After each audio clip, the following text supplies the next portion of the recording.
Auto డ్రైవర్ల సమస్యలను ప్రభుత్వం దృష్టికి తీసుకువెళ్లేందుకైతే బీఆర్ఎస్ ఎమ్మెల్యేలు అసెంబ్లీకి ఆటోల్లో వచ్చారు. ఈ రోజు ఆటో డ్రైవర్ల విషయంలో ప్రభుత్వ వైఖరికి నిరసనగా హైదర్గూడ ఎమ్మెల్యే క్వార్టర్స్ నుంచి అయితే బీఆర్ఎస్ ఎమ్మెల్యేలు ఆటోల్లో అసెంబ్లీకి వచ్చారు. ఈ సందర్భంగా మాజీ మంత్రి హరీష్ రావు అయితే స్పందించారు. ఆటో డ్రైవర్లను ప్రభుత్వం పట్టించుకోలేదు, వాళ్ళని ఖచ్చితంగా ఆదుకోవాల్సిందే. ఫ్రీ బస్ సర్వీస్ ఇచ్చిన తర్వాత మాత్రం ఆటో డ్రైవర్ల పరిస్థితి చాలా దయనీయంగా మారిపోయింది అన్నటువంటి మాట చెప్పారు.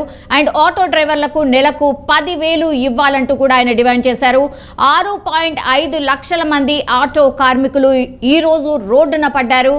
మరణించిన డ్రైవర్లకు కూడా 10 లక్షల పరిహారం చెల్లించాలంటూ ఆయన డిమాండ్ చేశారు. అండ్ అయితే సభలోకి ప్లకార్డులు తీసుకువెళ్లేందుకు బీఆర్ఎస్ నేతలు ఒక ప్రయత్నం అయితే చేశారు. వారిని పోలీసులు పూర్తిగా అడ్డుకున్నారు.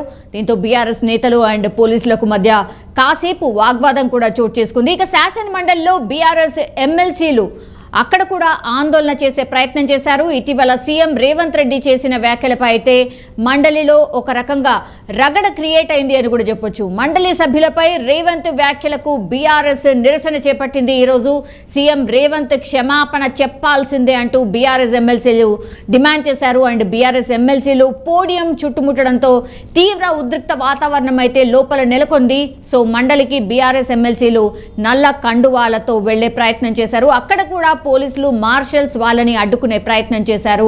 ఎంత వారించినా వాళ్ళు మెడలో నల్ల కండువాలను వేసుకొని లోపలికి వెళ్లే ప్రయత్నం చేశారు. కొద్దిసేపు అయితే గందరగోళం నెలకొంది.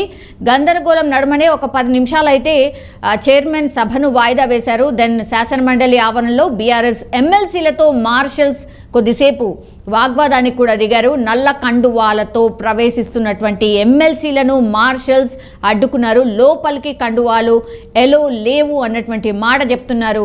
అయితే భానుప్రసాద్ రావు, తాతా మధు, సత్యవతి రాథోడ్లను మార్షల్స్ పూర్తిగా అడ్డుకున్నారు బయటనే.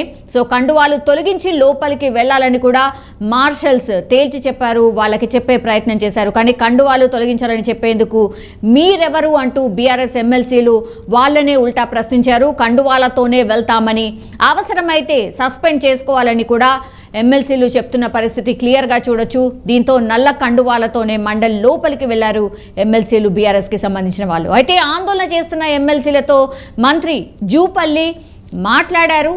సాయంత్రం సభలో సీఎం రేవంత్ రెడ్డి పూర్తిగా మీరు ఏవేవైతే అడుగుతున్నారో వాటన్నిటికీ వివరణ ఇస్తారు అని వాళ్ళకి హామీ ఇచ్చారు. సో శాసనసభ వ్యవహారాల మంత్రి సభలో ప్రకటన చేయాలని ఎమ్మెల్సీలు అయితే డిమాండ్ చేసిన పరిస్థితి. మరోసారి ఒక వీధి రౌడీలాగా ప్రవర్తించినటువంటి కుత్బులాపూర్ ఎమ్మెల్యే వివేకానంద ఇష్యూ కావచ్చు, లేకపోతే ఈరోజు బీఆర్ఎస్ వాళ్ళందరూ ఆటోలో రావడం కావచ్చు, లేదంటే మండలి బయట నల్ల కండువాలతో బీఆర్ఎస్కి సంబంధించిన ఎమ్మెల్సీలు లోపలికి ప్రవేశించే